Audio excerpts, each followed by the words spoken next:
How should you process the last point in tennis?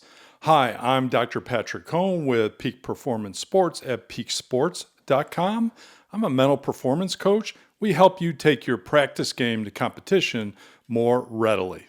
In this video, I'm going to talk about how to think about your last point to get yourself in the best position for your next point. You're watching the Tennis Psychology Podcast.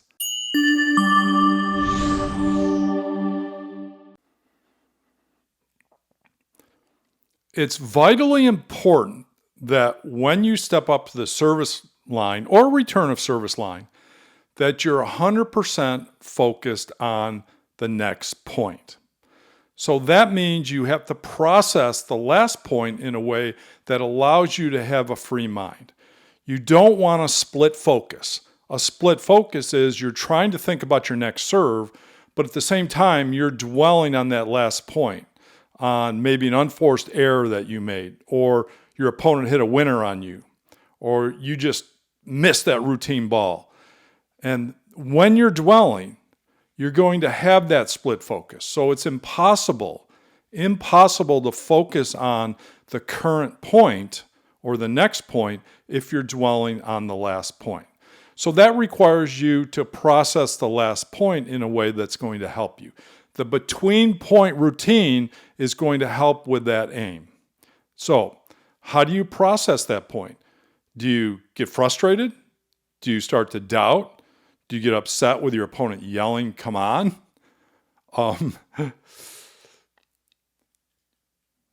Those are not good ways to process the last point, right?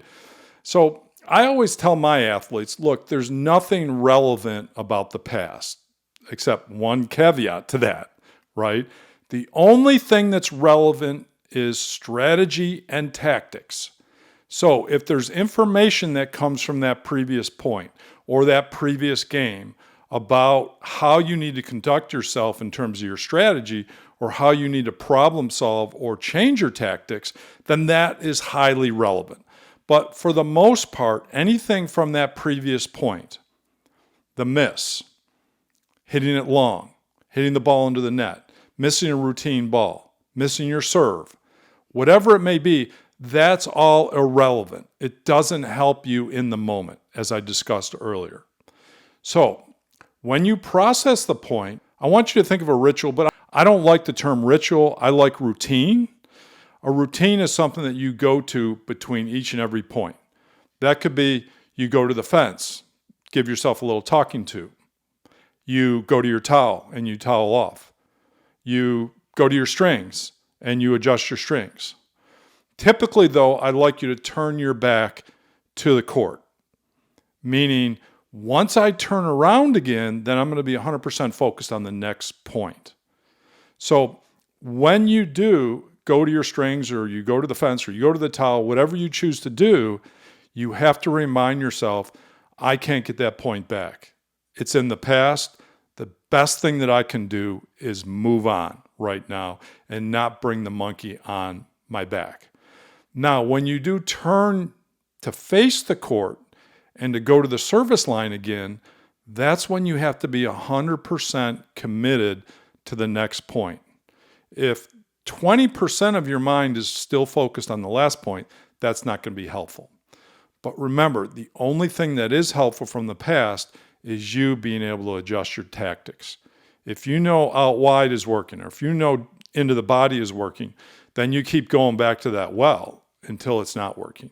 So that is relevant from the past.